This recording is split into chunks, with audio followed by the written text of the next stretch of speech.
일단 보니까 이 대만 총액계약제에 대해서 의사들은 6.5% 만족하고요. 환자 대중들은 28.3% 만족을 했어요.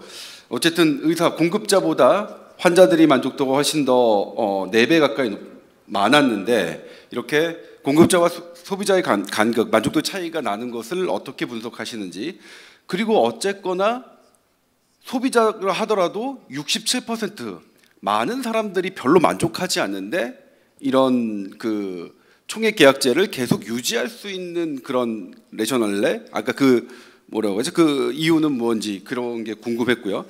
근데 그럼에도 불구하고 지금 대만 의료 수준은 지금 여기 29페이지에 나와 있는데 별로 떨어지지 않고 우수한, 대만은 저렴하고도 최고의 의료 서비스를 제공하는 나라로 알려짐, 이렇게 돼 있거든요. 그래서 이 전반적인 부분이 과연 의사는 아주 극도로 만족하지 않고 환자들도 별로 만족하지 않는데 이런 부분, 결과가 좋기 때문에 계속 가는 건지.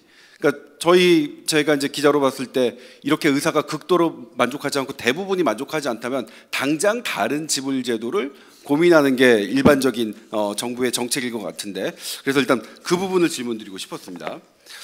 그 다음에 이제 저는 기자죠, 전문가가 아닙니다. 여기 이제 정부 입장 정통용 과장님도 나오셨고 이제 전문가분들이 얘기했는데 기자 입장에서 이제 총액계약제를 한번 진중하게 들여다본 적은 없습니다. 정말 그러니까 최근에 뭐 문재인 케어 같은 경우에도 뭐 그거 논의하기도 뭐 아주 뭐 사실 우리 속된 말로 개발에 땀났거든요. 근데 이제 이 오늘 총액계약제에 이런 화두가 나와서 어제 저녁에 저희 팀한테 한번 화두를 던져봤어요. 어떠냐, 이것에 대해서 어떠냐라고 하고, 저는 잘 모르는데 대강의 내용을 이제 인터넷 검색해서 총액계약제가 이런 거다라고 해서 이제 기자들의 생각을 들어봤는데, 왠지 제가 이 말씀을 드린 기자들의 생각을 들어보는 게 중요하냐면, 여기 지금 토론자에 나온 분들은 전부 다 의사 선생님들이죠. 우리 저기 복지부 과장님도 그렇고 기자인 저도 그렇고.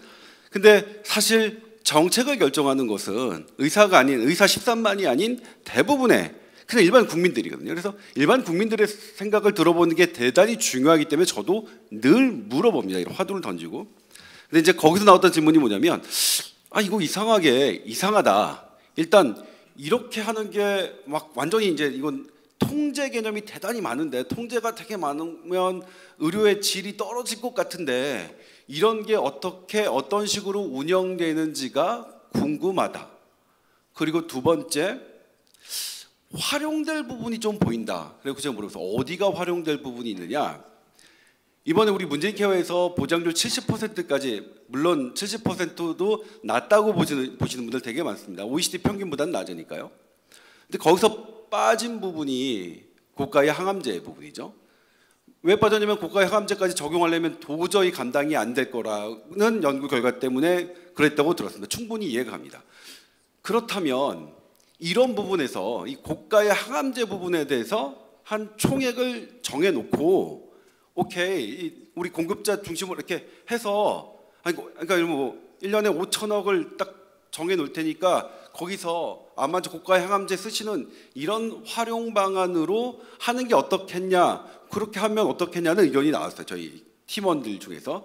그런데 아까 우리 교수님께서 그 말씀을 그와 비슷하게 활용 방법이 있다라는 말씀을 하셔서 저는 생각해서 우리 SBS 수준이 좀 높구나, 그냥 아무튼 그런 부분을 생각했습니다. 그리고 일단 물론 지금 총액계약제가 뉴스의 화두로 들어올 일은 당분간 있어 보이진 않습니다, 저희가. 그래서 저희 기자들이 총액 계약제를 열심히 취재하고 공부하고, 그럴 적은 아닌데, 다만 공부를, 그러니까 이 대만에서 그렇게 하고 있고, 그것이 급증하는 의료비라고 하는 것은 급여 비급여를 다 따져서요, 급증하는 의료비의 하나의 컨트롤로 사용하는 나라들이 있다면 그것이 대만, 독일, 약간 물론 나중에 초과되는 공급량의 그 처리 방식은 두 나라가 다르다고 우리 교수님께서 말씀해 주셨지만, 그러면 뭐 참고 공부해 볼 만한 이유는 있을 것 같다.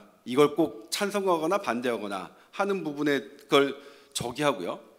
그다음에 이제 또 하나가 뭐냐면 이게 왜 말씀하신 독일과 대만은 수많은 지불 제도 중에 왜 총액 계약제를 선택했을까?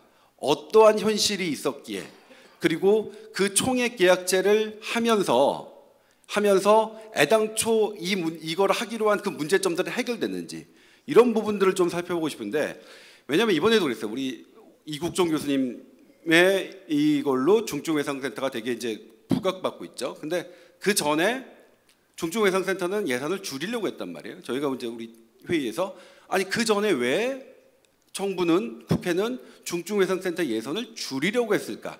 뭐든지 하려고 하는 데는 이유는 있거든요. 그냥 괜히 그냥 기분 나 오늘 날씨가 안 좋으니까 줄일래. 오늘은 날씨가 맑으니까 늘릴래. 이런 거는 없거든요. 국가 정책에서. 그럼 그 이유는 무엇인지 거기서부터 저희가 이제 출발을 하고 있는데 그렇다면 이것도 역시 총액계약제를 대만과 독일에서 왜 했으며 그리고 그 부분이 이걸 함으로써 해결됐는지 아니면 그대로인지 아니면 더 큰 문제가 발생했는지를 알고 싶다. 그런 부분들이 좀 궁금해졌고요.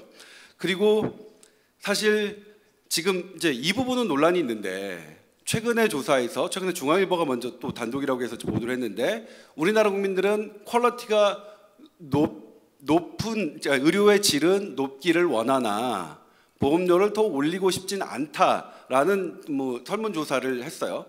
그런데 적어도 제가 알고 있는 두 가지 설문조사에는 그렇게 나오지 않습니다. 제가 다른 자리에서도 말씀드린 바 있는데 한국과학기자협회하고 대한영상의학회에서 설문조사를 했어요. 그러니까 이번에 그 중앙일보에서 했던 거는 2,000명 정도인데 저희는 2,000명 정도까지는 아니지만 1,200명 정도의 환자 병원에 응급실을 방문한 실제 환자를 대상으로 했는데 그렇기 때문에 사실 중앙일보가 보도한 그 2,000명의 자료보다 오히려 샘플이 더 좋을 수 있습니다. 돈을 내는 일반적인 국민이 아니라 환자들에게 물어봤으니까요. 그 환자들은 뭐냐면 나의 영상 판독이 더 정확해진다면 나 돈 더 낼 의향이 있다라는 거거든요. 그리고 올해 서울대병원에서 조사한 곳에서도 내가 15분 진료를 받고 그러니까 충분한 진료를 받으면 나 돈 더 낼 수 있다고 나왔어요. 그래서 저희가 이제 한 것은 뭐냐면 저희 SBS에 이거 한번 제대로 물어보자 국민들에게. 사실 뭐냐면 막 우리가 모든 논의가 사실 막 정답 없이 끝나는 게 해결책은 돈 그러니까 사실 돈이 100만 원 필요한데 100만 원이 들어가야 되는 일인데 한 30만 원 갖고 뭐 이렇게 해결해 보자. 그때까지 답이 안 나오는 거 아닙니까? 그리고 여러 지표를 통해서 우리나라가 내는 돈이 적다고 하시니 여러 학자들께서도 그래서 아무튼 이 총액 계약 저는 개인적으로 공부할 수 있는 기회가 돼서 되게 좋았는데 아무튼 이 지불 제도를 논하기 전에 우리가 지불하는 것이 적정한 것이냐 아닌 것이냐 하는 부분 분명히 이제 논의가 돼야 될 것 같고요.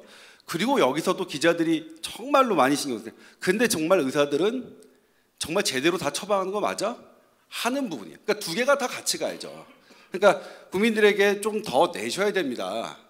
하는 것과 의사 공급자 쪽에서도 우리 정말 쓸데없는 처방, 쓸데없는 검사 안 하는 거 맞아? 하는 부분이 같이 가야 이런 부분들을 논의가 좀 더 앞으로 나갈 수 있지 않나 그런 생각을 해봤습니다. 예, 마치겠습니다.